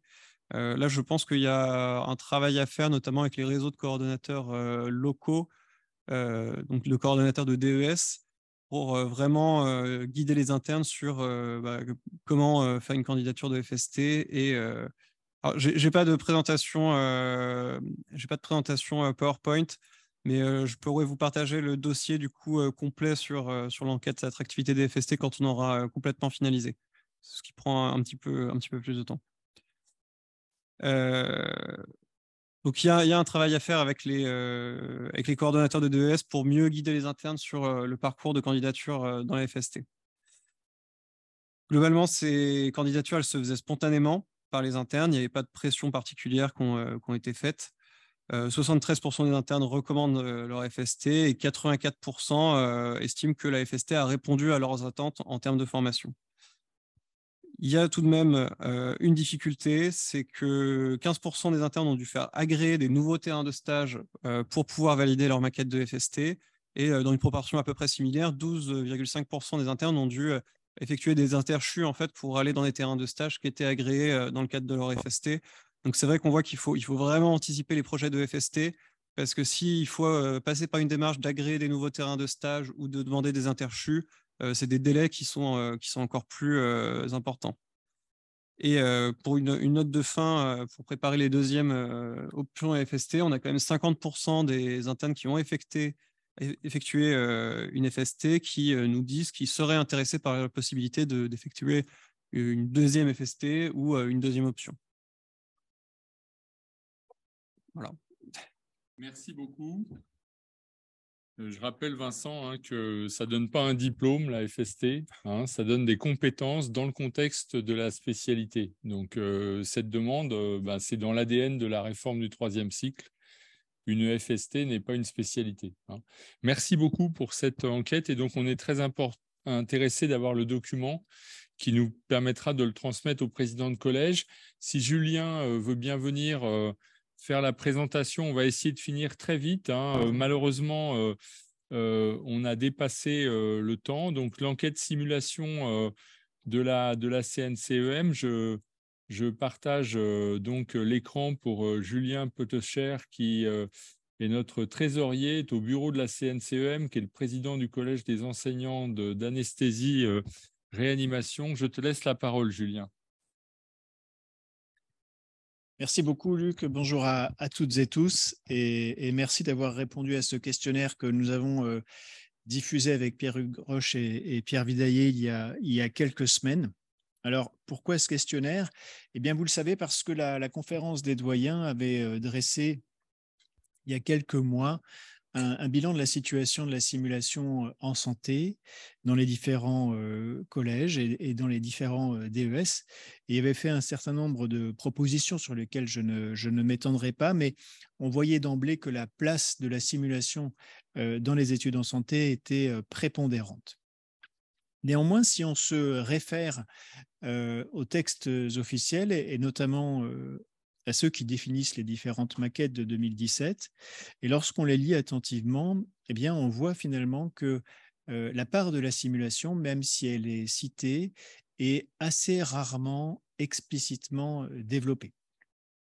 Et donc, il apparaît que depuis finalement les textes de la maquette, les collèges ont développé soit de manière locale, soit de manière nationale, des programmes de simulation qui sont plus étoffés et plus denses que ceux qui figurent sur les programmes de la maquette. Et donc, c'est dans ce contexte que nous vous avons adressé ce questionnaire. Vous avez ici un petit peu le suivi. Alors, à ce jour, je crois que 41 collèges d'enseignants ont répondu. On les remercie. Il y a encore quelques retardataires. Rassurez-vous, il n'y a que 23 questions et le temps de remplissage est très largement inférieur à 20 minutes. Au cours des différentes relances, certaines difficultés sont apparues et donc, pour accéder le plus facilement possible au questionnaire, il faut probablement cliquer sur le lien qui figure dans le premier mail que vous avez reçu. Alors, quelle est la représentativité de ce questionnaire? Pour l'instant, 38 collèges ont répondu, ce qui finalement correspond à 30 DES. On a également un pilote de FST qui a répondu.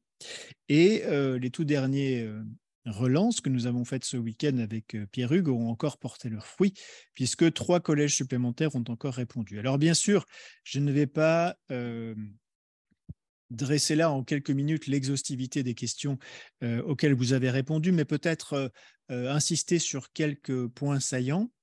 Le premier était de savoir si finalement la simulation en tant que telle était un objectif pédagogique affiché dans la maquette. Eh bien, vous voyez que 19 répondants sur 37, soit un peu plus de 50%, avaient répondu oui à cette première question. La deuxième question était encore plus intéressante à mon sens. On demandait au collège s'il disposait d'un programme de simulation explicitement décrit dans la maquette et propre au DES que certains des collèges coordonnaient. Et là, vous voyez que seulement un tiers des répondants sur 36 avaient répondu par la positive. Sur les différentes modalités de la simulation, on voit que les réponses étaient particulièrement éparpillées et celle qui était finalement retenue le plus souvent était la simulation procédurale, les entretiens simulés. Ça, c'était commun finalement un peu à tous les DES et à toutes les réponses des collèges d'enseignants. Arrivaient ensuite des choses moins représentées comme les sessions d'accueil pour les internes qu'on appelle parfois bootcamp et sur lesquelles je ne m'étendrai pas.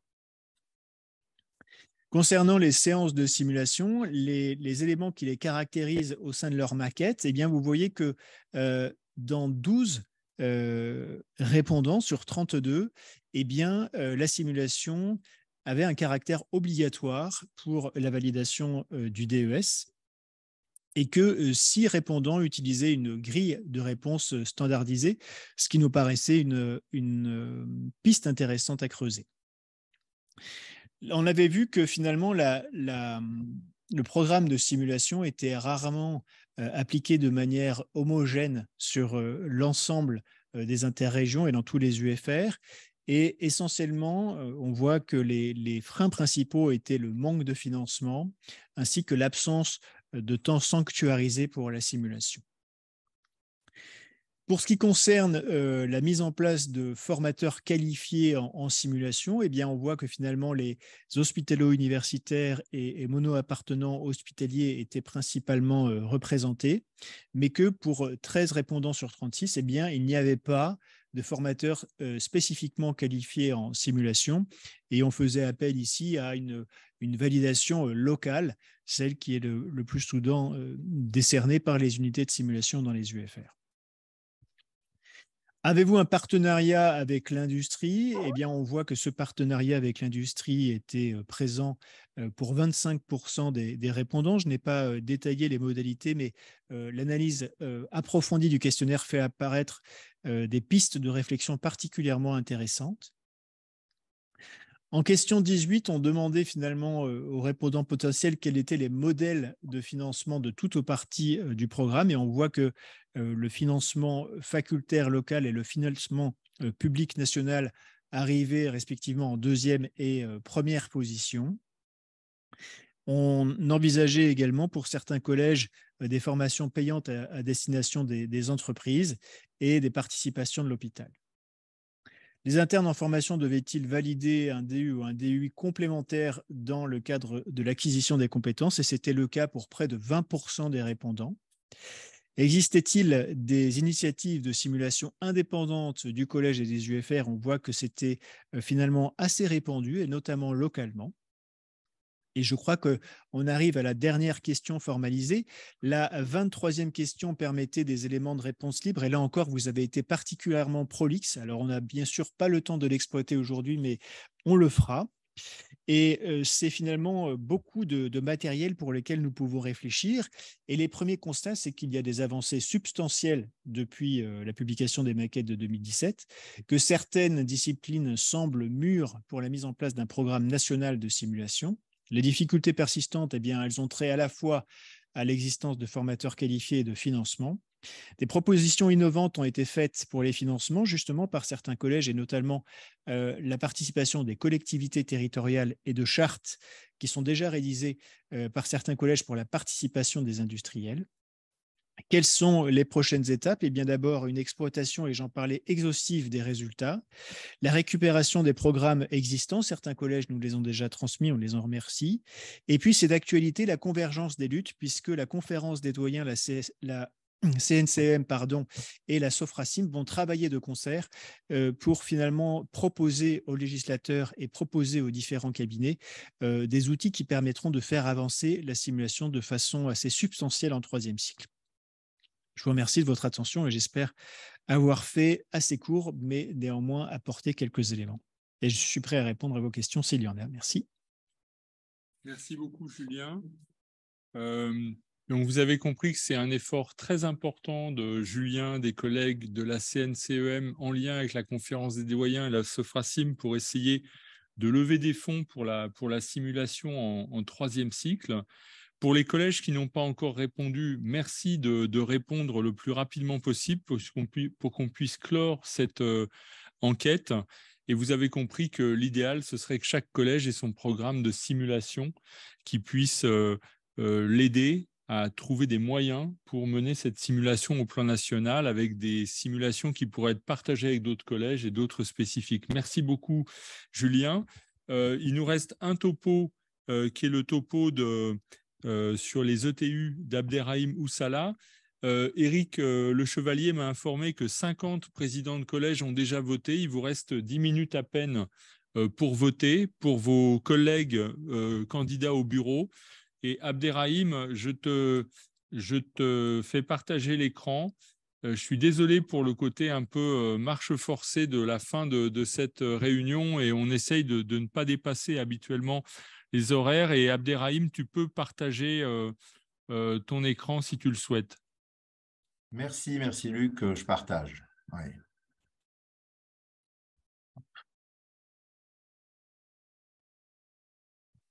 Dis-moi si ça fonctionne. C'est tout bon, l'affichage? Tout à fait. Merci beaucoup Luc. Bonjour à toutes et à tous. Donc moi je vais clore cette partie de la session R3C par les ETU, les enseignements transversaux universels. Au lieu de faire un rappel, un point d'étape, c'est plutôt une démonstration de ce qui a été fait. L'équipe de l'UNES qui était en charge des ETU a énormément travaillé sur le côté visibilité, ergonomie d'affichage et puis cosmétique pour que ce soit le plus simple à partager pour les étudiants. Pour rappel, les enseignements transversaux universels sont de l'ordre de 18. Il y a 18 enseignements qui ont été identifiés. On en a parlé lors de la précédente AG. L'idée aujourd'hui, c'est de revoir un peu comment ça se présente aujourd'hui et puis de faire le point aussi sur les ETU qui sont disponibles, sur ceux qui sont en cours de finalisation, qui sont quasiment bouclés parce qu'il leur manque par exemple quelques parties ou notamment des quiz, des QRM de validation et faire un appel aussi, en profiter pour partager toute l'info avec les collègues, surtout notamment les ETU qui ont besoin d'être mis en place et ce serait intéressant qu'on puisse échanger là-dessus pour pouvoir les développer. Donc, l'idée, c'est que je vais refaire un petit peu comment accéder aux ETU. Donc, je suis sur l'UNES, je reviens au cockpit. Je fais la démo pour revoir un petit peu le circuit. Donc, lorsqu'on arrive au circuit, à la page du cockpit, on va dans UNES formation 3e cycle. Et à ce moment-là, on va dans tous les cours. Et dans le parcours de formation, médecine, nous avons une partie, donc il y a la FST, les DU, les DES, et puis le parcours étudiant des ETU. Au lieu de montrer une bibliothèque avec les différentes arborescences, les collègues de l'UNES ont œuvré pour pouvoir simplifier le circuit. Et donc, si on rentre dans le parcours étudiant des ETU, eh bien, on tombe sur la page que je montrais au début de mon intervention, avec les ETU qui sont disponibles. Ceux qui ne sont pas disponibles, comme vous le voyez, sont… Donc, ça, c'est une vision, je vais un peu zoomer. C'est une vue enseignant. Donc, on voit les contenus qui sont actuellement cachés pour les étudiants. Le TU2 est, pour l'instant, non encore validé puisque nous attendons les quiz de validation. Donc, à l'heure actuelle, voici l'affichage. Donc, si on prend l'exemple d'un ETU, je dézoome un peu pour la visibilité. Le TU5, pratique médicale des soins palliatifs. Je rappelle le temps que ça s'ouvre, que ces ETU doivent être validés avant la fin de la phase socle des internes, donc du 3e cycle. Et donc, pour l'instant, ce n'est pas encore… c'est pas imposé, vu que les ETU ne sont pas tous disponibles. Nous avons commencé à mettre en ligne les ETU qui étaient validés, c'est-à-dire pour lesquels le contenu de formation et de validation, donc les fameux quiz qui sont généralement des questions à réponse multiples, étaient disponibles. Le TU, c'est au maximum 12 capsules. Une capsule dure en général 15 minutes. Généralement, l'idéal, ce qu'on a demandé dans les derniers courriers, c'était des PowerPoint sonorisés. Donc, 12 PowerPoint sonorisés de 15 minutes maximum. Donc, on n'est pas obligé de faire 12 par ETU. Ça peut être 4, 5, 6, jusqu'à 12. Et pour chaque capsule, il faut 2 à 3 QRM de validation. Ça veut dire, en gros, si on a le contenu d'enseignement et qu'on n'a pas le QRM de validation, les collègues de l'UNES ne peuvent pas intégrer cet enseignement pour que l'interne puisse valider et que le badge soit créé. Donc, si je rentre dans cette ETU pratique médicale des soins palliatifs, je clique, c'est en auto-inscription. Ben, c'est tout simple. Nous avons, c'est assez visuel, nous avons des tuiles. On voit ici troubles neuropsychiques en soins palliatifs, nutrition, hydratation artificielle. Donc, si on clique sur cette partie, nutrition, hydratation artificielle en soins palliatifs, on a le contenu d'enseignement ici, nutrition, etc. Et puis, on a le test. Donc, l'interne va faire sa formation, puis valider par ce QRM de validation. Donc, c'est assez simple. Et donc, le principe, c'est que l'affichage en tuiles permette d'avoir une ergonomie de validation de cette ETU. Donc, quel est le point? Je vais revenir un petit peu pour vous parler et finir par faire un point sur les ETU. Voilà, je reprends mon parcours. Donc actuellement, sur les 18 ETU, nous avons mis en ligne, les collègues de l'UNES ont mis en ligne, je vais juste prendre mon affichage. Il y a eu une mise en ligne de 7 ETU qui sont disponibles. Ces ETU concernent donc la radioprotection, c'est l'ETU 1. ETU 4, c'est les repères en médecine de la douleur. L'ETU 5, pratique médicale des soins palliatifs. L'ETU 8, évaluation d'un essai clinique, etc. L'ETU 11, éducation thérapeutique et principes d'alliance thérapeutique. Et l'ETU 13, gestion de la qualité. Donc, ces 7 ETU sont tous disponibles, ils sont en ligne. Et donc, ils sont disponibles en contenu d'enseignement et de validation. Il y a 6 ETU. Ces ETU sont pour l'instant en voie de finalisation parce qu'il leur manque des quiz de validation. Ce sont les ETU 2 sur le bon usage des antibiotiques. L'ETU 6, les repères en médecine du travail. L'ETU 9, les repères pratiques en addictologie. L'ETU 12, organisation des soins et communication interprofessionnelle. Et l'ETU 15 sur les gestes d'urgence, l'organisation des urgences. Ces ETU nécessitent les quiz de validation. Donc, ce qui serait intéressant, on va refaire un courriel de sollicitation au collège pour qu'on puisse disposer de ces quiz de validation. C'est globalement 2 à 3 QRM de validation par capsule. Et à ce moment-là, on pourra les envoyer aux collègues de l'UNES qui puissent intégrer ces QRM et mettre en ligne le TU, parce que le TU est disponible. Enfin, il y a des ETU manquants. Ces ETU, pour l'instant, ne sont pas disponibles ni en contenu d'enseignement, ni en contenu de validation. Et ce sont donc l'ETU 3 sur les maladies infectieuses émergentes, l'ETU 7 sur les notions d'éthique, lutte contre la stigmatisation, relations médecin-malade. Et nous avons les 2 derniers ETU, donc l'ETU 17 sur certificats médicaux, législation sociale, responsabilité médicale, et puis l'ETU 18 sur la e-santé. Donc ces ETU 3, 7, 17 et 18, nous avons sollicité et nous profitons pour solliciter les collèges qui participent à cette assemblée générale pour qu'on puisse prendre contact à nouveau, les solliciter avec Éric Le Chevalier et Luc Mouton, et pour qu'on puisse obtenir, voir un peu comment on peut organiser la mise en ligne du contenu, l'élaboration et y compris les QRM de validation. Voilà, je pense que j'ai fini et je serai ravi de répondre à vos questions. Merci beaucoup Abderrahim. Malheureusement, on n'aura pas de temps pour les questions parce qu'on arrive au bout du temps de notre Assemblée générale. Vous avez entendu pour quels ETU on a besoin de forces vives, donc n'hésitez pas à nous contacter, m'envoyer un mail à moi ou Éric Le Chevalier ou Abderrahim pour nous proposer votre aide. Vous avez compris que ces ETU, c'est un des points un peu épineux puisque ça n'avait pas avancé et que vous avez vu que 6, il ne manque que les QRM. Donc, pour les collèges qui sont concernés, c'est vraiment pas grand-chose, mais il y en a, pour certains, on les attend depuis 5 ans. Hein, donc, je ne vais pas vous cacher que voilà, il faut de la ténacité. Donc, merci Abderrahim d'avoir pris ce gros sujet. Ce que je vous propose, c'est qu'on passe à l'Assemblée générale de la CNCEM elle-même et que du coup, je puisse vous faire le point sur les différents sujets de l'ordre du jour. On a en fait un bilan d'activité. Je vais aller très très vite parce que le point fort, c'est les modifications des statuts qui vont nous permettre l'élection des nouveaux membres du bureau. Donc globalement, je vous la fais courte, mais la CNCEM est née en 2015 et depuis, il y a eu des bureaux successifs. Je ne vais pas vous refaire le gros travail qui a été effectué, mais globalement, on n'a pas chômé.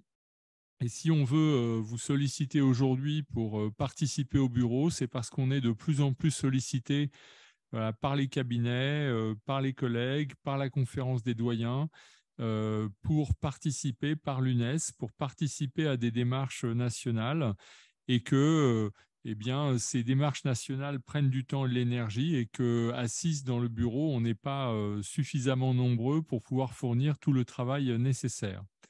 Alors, de façon importante, les éléments principaux de l'activité 2022 du bureau de la CNCEM, c'est un grand remerciement pour Pascal Stassini qui, alors qu'il n'est pas membre du bureau, nous a fabriqué un nouveau site Internet qui est un site extrêmement convivial et qui permet de mettre en place une visibilité bien meilleure pour notre groupe. Le groupe Simulation, donc coordonné par Julien Potcher et puis Pierre-Hugues Roche, qui va bientôt, je l'espère, pouvoir accueillir d'autres membres parmi les élus.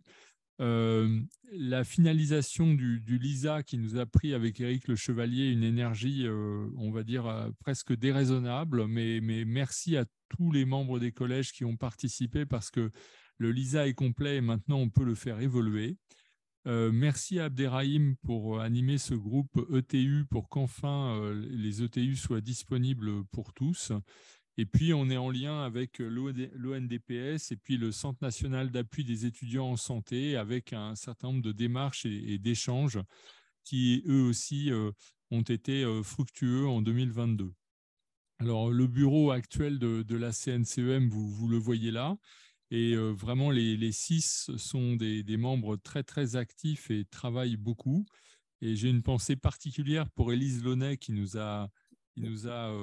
a pris un petit peu de distance parce qu'elle a accouché il n'y a pas très longtemps et qui nous rejoint aujourd'hui à distance. Donc, merci Élise pour tout ce que tu fais. Puis, on est très heureux de te récupérer avec nous. Merci beaucoup. Donc, merci Élise.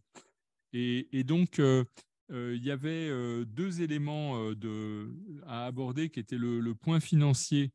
Et donc, je ne sais pas si Julien, tu peux dire un mot du bilan financier. Voilà, grâce à la cotisation de l'ensemble des collèges, certains ont payé ces derniers jours-là.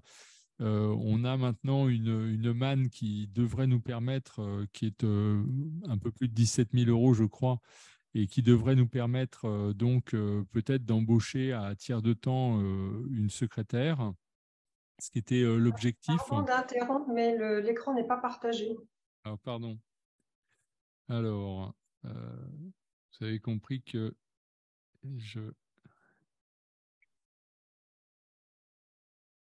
Voilà, toutes mes excuses. Et donc, voilà le bureau. Et donc, cette somme va nous permettre d'embaucher une secrétaire, ce qui va nous soulager parce que je vous rappelle qu'on fait tout nous-mêmes, membres du bureau, ce qui correspond à plusieurs heures par jour, tous les jours.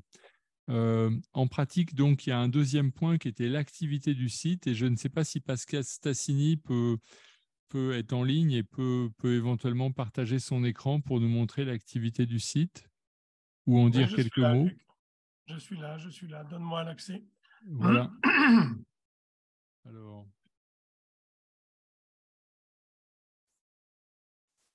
voilà.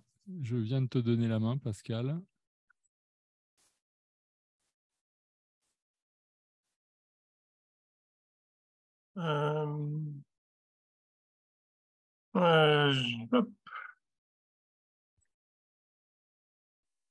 Ça ira bien sur cet écran.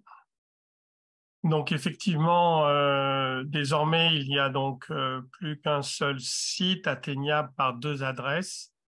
Nous avons donc fait converger l'ancienne adresse cncem.fr avec la nouvelle qui avait été créée le 21 juin 2022, puisque on est sorti de l'hébergement qui nous était proposé auparavant. Alors, en matière de connexion, vous avez là l'ensemble des connexions depuis le 1er septembre. Vous voyez que le schéma n'est pas si mal que ça. Un peu plus de 12 000 sessions. Alors, les temps de durée sur le site restent inférieurs à la moitié de la minute.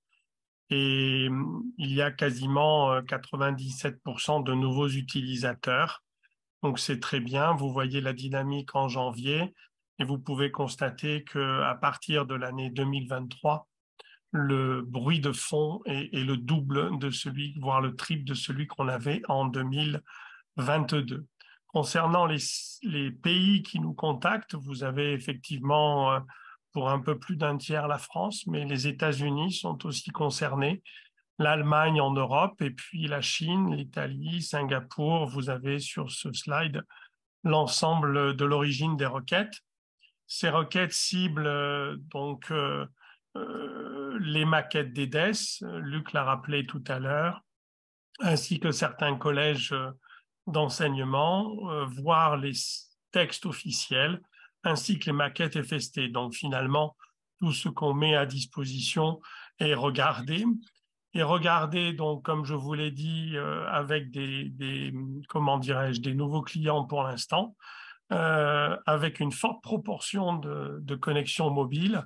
Et je voulais remercier les sites finalement qui ont mis l'adresse de la CNCEM, puisque vous avez le top 10 des référies. Le troisième est donc le premier, puisque les deux premiers sont des moteurs de recherche, et le syndicat national des jeunes médecins généralistes. Donc, Luc, même si la médecine générale ne fait pas partie de la CNCEM, eh bien, la médecine générale s'intéresse à ce que fait la CNCEM. Merci, bonne soirée. Merci beaucoup, Pascal. C'est très impressionnant et on se dit que notre site est utile. Donc, merci à toi qui l'as mis en place et merci à Olivier Palombi qui avait mis en place le site précédent. En pratique, donc, pour ne pas être trop long, on arrive aux zones très importantes. J'essaye juste de retrouver mon diaporama. Voilà. Pour aborder maintenant... alors, je vais repartager mon écran. Voilà. Je repartage. Et voilà, ces choses faites. Et donc, pour expliquer, c'est quand on a vu la qualité des candidatures, le nombre des candidatures, et que malheureusement, avec 10 candidats et candidates, on n'avait que 2 places à proposer, puisque en fait, il y avait 8 membres du bureau, dont le président et le vice-président. On vous propose de voter préalablement donc au résultat de l'élection d'aujourd'hui, de voter pour une modification des statuts. Dans nos statuts actuels, là où vous voyez un 8 en rouge, c'est un 6 en noir. Et donc, l'idée, c'est qu'aujourd'hui, on est 6 membres du bureau. Il y a 2 postes vacants. Et si vous acceptez en Assemblée générale la modification de ces statuts, ça veut dire que nous pouvons augmenter de 2, ce qui nous paraît raisonnable, puisque ça fera un bureau à 10 personnes, le nombre des membres du bureau. Et il ne nous paraît pas raisonnable d'augmenter au-delà de 10, en tout cas en l'état actuel des choses. Mais donc, ce que je vous propose, c'est qu'on fasse un tour d'écran pour voir si certains collègues étaient plutôt contre. Donc, si vous êtes contre le fait, et je vais départager mon écran pour aller regarder combien lève la main, si vous êtes contre cette augmentation du nombre de membres du bureau en dehors du président et du vice-président de 6 à 8, merci de lever la main. Je fais un tour d'écran d'abord. Pour l'instant, personne ne lève la main. Est-ce que dans la pièce, certains sont contre cette modification? Non. Est-ce que certaines souhaitent s'abstenir pour ce vote?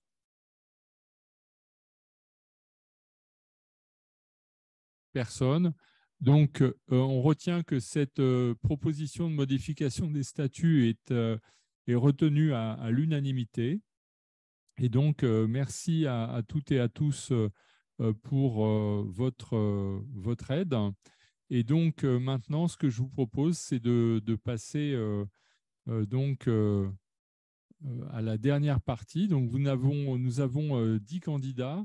Jean-Paul Bérégy pour le CERF, Xavier de Boissezon pour le COFEMER, Stéphane Hermann pour le CEMIR, Bruno Fautrel pour le COFER, Claire Lehello pour le Collège des enseignants de médecine vasculaire, Olivier Morel pour le Collège de gynécologie obstétrique, Julien Nizard pour le Collège universitaire de médecine intégrative et complémentaire, Cécile Parietti-Winker pour le Collège d'ORL et chirurgie cervico-faciale, Pascal Stassini pour le CIMES et Pierre Vidaillet pour le Collège national universitaire de psychiatrie.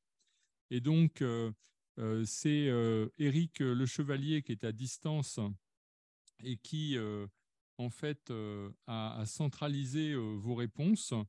Et il y a quelques minutes, il avait eu 52 votants. Éric, je ne sais pas si tu es connecté, et peut-être il te revient du coup de donner les résultats en donnant le nombre des voix pour les premiers, deuxième, troisième et quatrième élus pour être nouveaux membres du bureau de la CNCEM. Entendu. Alors, on est à 53 votants maintenant. Je ferme Oui, le il faut vote. clore. Voilà, le vote est fermé et je vais vous donner les résultats. Donc en direct, là, on n'a pas répété avec Éric, mais Non. on se croirait dans certaines émissions télévisées. Hein. Voilà. Alors, les élus, ce sont Jean-Paul Bérégy avec 24 voix, Claire Lehello avec 21 voix, Cécile Parietti-Winkler avec 22 voix et Pascal Stassini avec 21 voix. Bravo aux élus. Et on les applaudit. Et toutes mes pensées aussi, tout est tenu dans un mouchoir de poche et c'est vraiment le cœur brisé que j'annonce ces résultats, hein, sincèrement. Oui. Alors, ce que je voulais dire, c'est qu'on va voir, on va se réunir prochainement avec les nouveaux membres du bureau pour notre prochain bureau de la CNCEM. Nous discuterons, je prends l'exemple de Pascal Stassini, qui est quelqu'un qui avait été malheureusement juste sous la barre lors d'une élection précédente, il y a 4 ans en fait, et il y a 3 ans. Et Pascal, en fait, est devenu missionné pour le numérique de la CNCEM. Il a mis en place le site et aujourd'hui, il rejoint le bureau. Donc, je crois que voilà, il y a beaucoup d'énergie et je dirais, de bonne volonté et de grande qualité de candidature parmi les personnes qui n'ont malheureusement pas été élues. Donc, on va probablement revenir vers certains d'entre eux pour les solliciter. Hein. Donc, en tout cas, merci à toutes et à tous. Je pense qu'on a réussi à tenir dans le temps. Il est 17h31. On a procédé à une assemblée générale courte, mais efficace.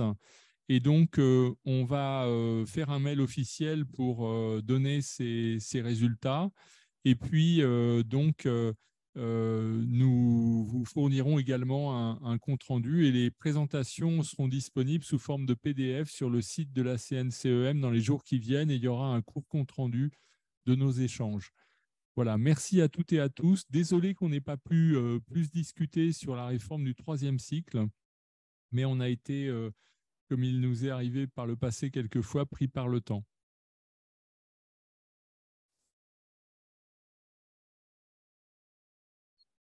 Merci à toi, Luc. Merci beaucoup et à bientôt. Merci à tous. Merci. À bientôt. Bonne fin de journée. À bientôt. Au revoir et félicitations aux heureux élus. Ouais. Merci à tous. Merci beaucoup. Au revoir. Merci à tous.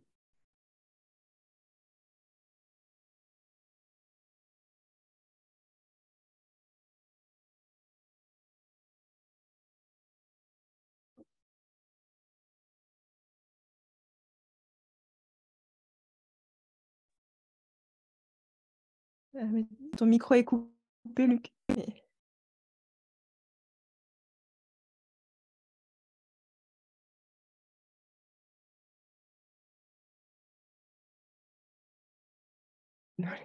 Au revoir.